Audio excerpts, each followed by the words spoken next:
नमस्कार दोस्तों, स्वागत है आप सभी का डेली 11 में। हम वर्णमाला का जो सेशन था, थ्योरी पार्ट था, चैप्टर था, वो कर चुके थे।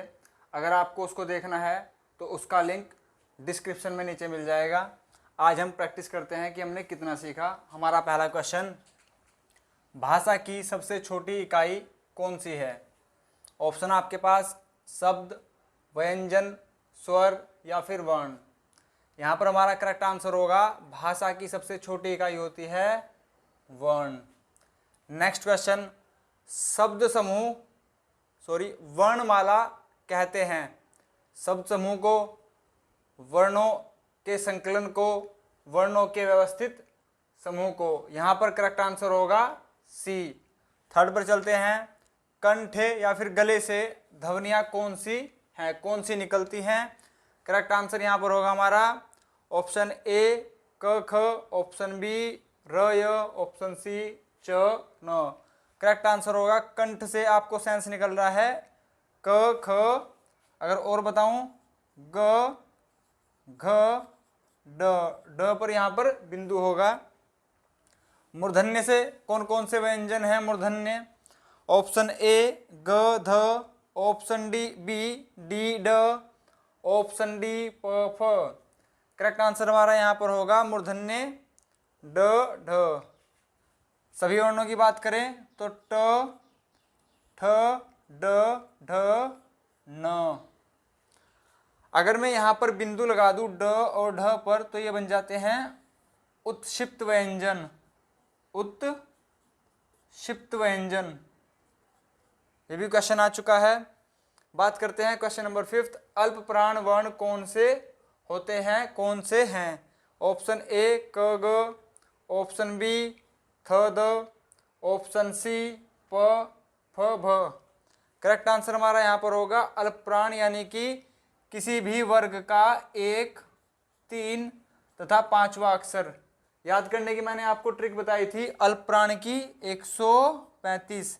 अगर आप यहाँ पर देख पा रहे होंगे ऑप्शन ए में क ख दूसरा होता है, ख को छोड़ दीजिए, ग तीसरा होता है, क ख ग घ ड।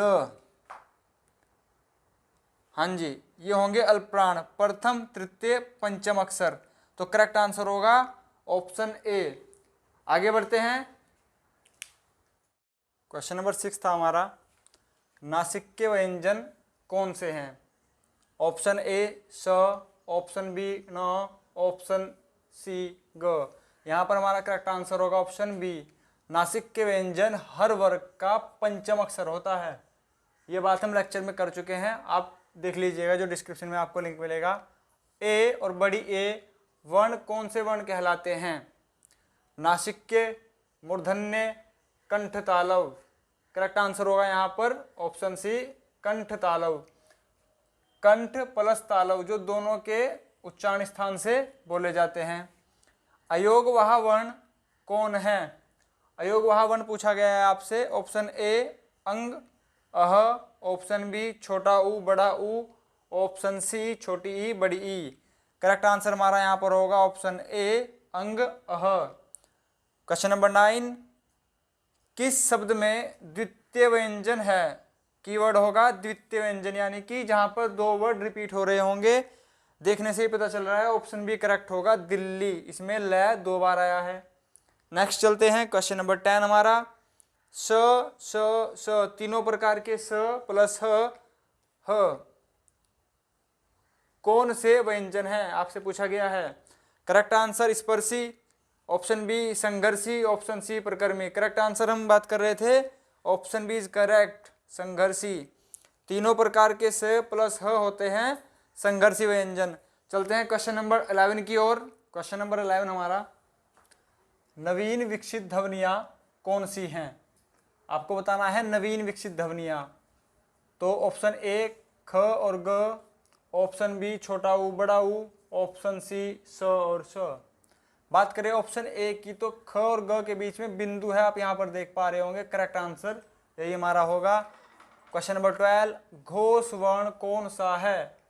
इसका आंसर बताने से पहले मैं आपको बता दूं, घोष वर्ण होते हैं 3, 4, 5। आप कह सकते हैं 345। जो हर वर्ग का तीसरा, चौथा और पंचम अक्षर होगा वो घोषवर्ण होगा। बात करें अघोष की तो प्रथम तथा द्वितीय यानी कि 12 अघोष होगा 12। तो देखते हैं यहाँ पर ऑप्शन ए च म ठ। म की बात करें तो यह है घोषवर्ण ह। त थ द ध प फ ब भ म। अगर आप यहाँ पर देखेंगे प वर्ग में प फ ब भ म आ रहा है पंचम स्थान पर, यानी कि क्या हो गया घोषवर्ण होगा। क्वेश्चन नंबर 13 हमारा, अमानक वर्ण कौन सा है जिसका स्थान वर्णमाला में ना हो? ध है, रिधि का भी है। बात करें ये क्या लिखा है, पता नहीं क्या लिखा है, ये है अमानक वर्ण, ये कोई वर्ण नहीं होता है। आगे चलते हैं क्वेश्चन नंबर 14, क ग ज फ ध्वनियाँ किसकी है? ये किस भाषा की ध्वनियाँ है आपसे ये पूछा गया है। संस्कृत भाषा, अरबी फारसी भाषा या फिर अंग्रेजी भाषा? यहाँ पर हमारा करेक्ट आंसर होगा ये अरबी फारसी भाषा है। इनमें लास्ट में यहाँ पर लगा होता है नुक्ता, जिसे बोलते हैं बिंदी या बिंदु बोल सकते हैं। संस्कृत की बात करें तो यह उत्तराखंड की द्वितीय राजभाषा है 2010 से। आगे चलते हैं क्वेश्चन नंबर 15 हमारा, हिंदी में मूलतः वर्णों की संख्या कितनी है? ऑप्शन ए आपके पास 50, option B 51, option C 52। Correct answer हमारा यहाँ पर होगा ऑप्शन सी 52, 52। देखते हैं नेक्स्ट क्वेश्चन था हमारा 16, अक्ष ध्वनि आती है, आपको बताना है कहाँ से आती है? संयुक्त वर्ण, घोष वर्ण या फिर तालव्य? हमारा यहाँ पर करेक्ट आंसर होगा संयुक्त वर्ण। श्र किससे मिलके बनता है? क के नीचे हलन प्लस पैट पटा स। संयुक्त वर्ण 4 प्रकार के होते हैं। यह कौन कौन से होते हैं देख लीजिए। एक तो स ही हो गया, एक यहाँ पर हो गया अज्ञ, यहाँ मिलकर बनता है आधे जय प्लस अनयस। एक यहाँ पर होता है, यहाँ पर लिख देता हूँ मैं, श्रय, यह मिलके बनता है श प्लस र से। एक होता है त्र, यह आधे तय के साथ र मिलता है। तो संयुक्त व्यंजन 4 प्रकार के होते हैं। नेक्स्ट क्वेश्चन हमारा, अज्ञ वर्ण बनता है, संयुक्त व्यंजन से ही क्वेश्चन है। तो यहाँ पर करेक्ट आंसर आप देख ही पा रहे हैं, option B is correct. Next, अघोष वर्ण क्या है? मैंने आपको बताया था सघोष वर्ण होते हैं 3, 4, पंचम, जो तीसरे, चौथे और पांचवें स्थान पर आता है किसी भी वर्ग के उच्चारण स्थान में, वो होते हैं सघोष। अगर बात करें प्रथम और द्वितीय की, वो होते हैं अघोष। आपसे पूछा गया है अघोष वर्ण कौन सा है? ऑप्शन आपके पास अ, ज, स। करेक्ट आंसर हमारा यहाँ पर होगा स। 19, घ का उच्चारण स्थान कौन सा है? ऑप्शन ए दंत, मूर्धन्य, कंठ। दंत से तो दोस्तों त वर्ग बोला जाता है, तो ये तो आंसर नहीं होगा। मूर्धन्य से ट वाला वर्ग बोला जाता है, कंठ से क वाला वर्ग बोला जाता है, क, ख, ग, घ, ड। तो घ हमारा आंसर कंठ से बोला जाएगा, जैसे कि आप यहाँ पर देख पा रहे हैं। हमारा क्वेश्चन नंबर 20, संयुक्त व्यंजन कौन सा है? इस पर चर्चा हम स्टार्टिंग में ही कर चुके थे। संयुक्त व्यंजन 4 प्रकार के होते हैं, अज्ञ, क्ष, स्र, त्र। तो यहाँ पर आप देख पा रहे हैं ऑप्शन ए ही हमारा करेक्ट होगा। चलते हैं क्वेश्चन नंबर 21 की ओर। नंबर 21, दंते नहीं है, आपको बताना है दंते कौन सा व्यंजन नहीं है। तो दंते होते हैं जिसमें त, थ, त, थ, द, ध, न आए। तो यहाँ से स्पष्ट पता चल रहा है ऑप्शन सी यहाँ पर गलत होगा, ट नहीं होता। जिन शब्दों में बाद में अ आता है, जिन शब्दों में बाद में अ आता है, अनुस्वर, अंतस्थ या फिर अकारांत, तो करेक्ट आंसर यहाँ पर हमारा होगा सी, अकारांत। बात करते हैं ऑप्शन बी पर, अंतस्थ व्यंजन किसे बोलते हैं? य, र, ल, व को। इसके अगर अंदर डीप में जाएं तो क्या मिलेगा हमें?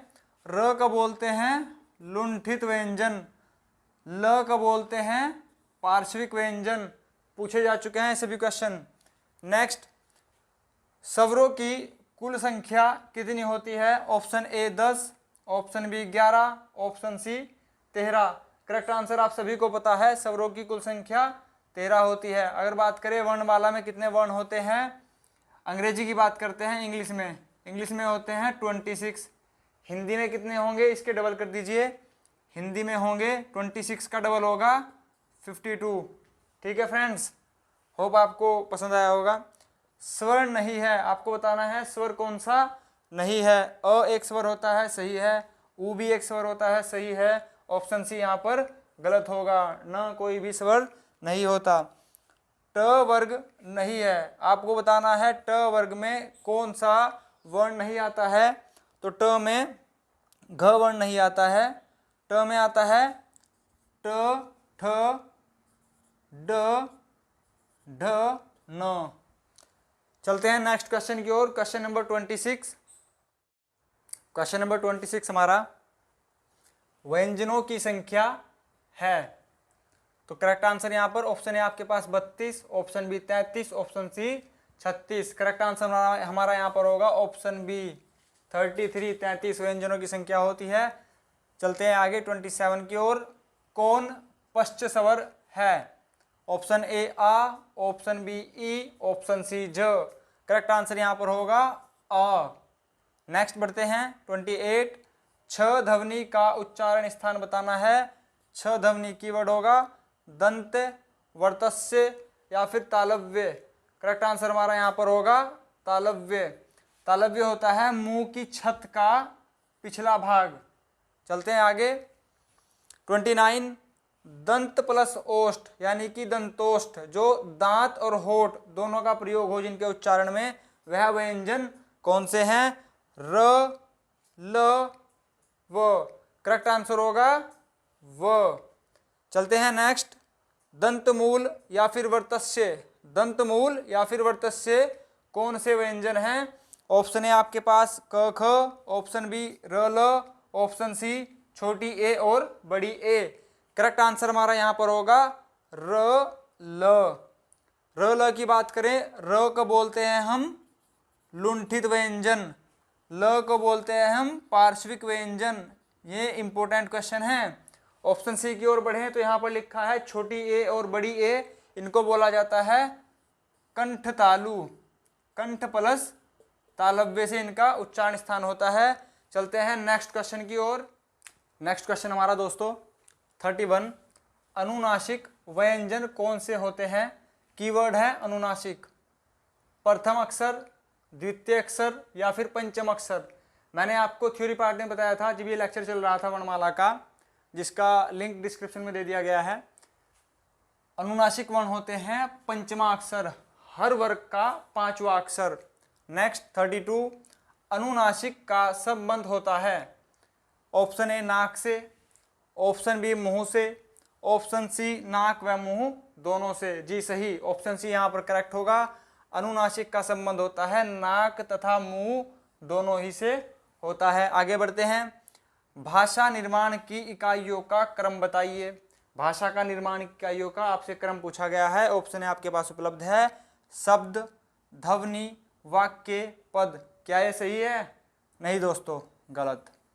नेक्स्ट, शब्द, वाक्य, ध्वनि, पद। वाक्य बीच में नहीं आएगा। पद, वाक्य, ध्वनि, शब्द। आप ही देखिए, क्या शब्द बाद में आएगा वाक्य के? गलत हो जाएगा। नेक्स्ट, जी हाँ, पहले स्टार्टिंग में होती है ध्वनि, ध्वनि से बनेगा शब्द, शब्दों के मेल से बनेगा पद, पद से क्या बनेगा? वाक्य। यह क्रम एकदम उचित है, एकदम सही है। हमारा लास्ट क्वेश्चन, उच्चारण के स्थान पर कंठ से मुंह तक, यानी कि कंठ गले से मुंह तक, होठ तक का उच्चारण स्थान का क्रम पूछा गया है आपसे। तो क्रम में आपको लगाना है।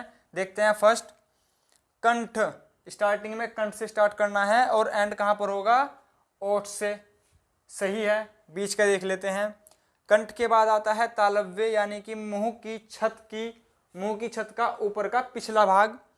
वर्तस्य, दंते, दांत के बाद आते हैं होठ हमारे, ओष्ठे। पहला ही क्रम सही है, नीचे जाने की कोई आवश्यकता नहीं है। चाहे आप यहाँ पर देख भी सकते हैं, यहाँ पर स्टार्टिंग दंत से हो रही है, गलत हो जाएगा। क्वेश्चन हमारा है कंठ से मुंह तक। तो स्टार्टिंग कंठ से होनी चाहिए थी, गलत हो जाएगा, ये सब गलत हैं। तो ये थे हमारे वर्णमाला से संबंधित कुछ प्रैक्टिस के लिए क्वेश्चन। सभी क्वेश्चन विगत परीक्षाओं में पूछे जा चुके हैं। अगर आपको वीडियो पसंद आई हो तो लाइक कीजिएगा, शेयर कीजिएगा और सब्सक्राइब करना मत भूलिएगा। अपने परिजनों से भी आप इसको शेयर कर सकते हैं जो तैयारी में हैं। एग्ज़ाम भी सभी आ चुके हैं, संभावित तिथि विभाग ने जारी कर दी गई है। आप सभी का वीडियो देखने के लिए बहुत बहुत धन्यवाद। नमस्कार दोस्तों।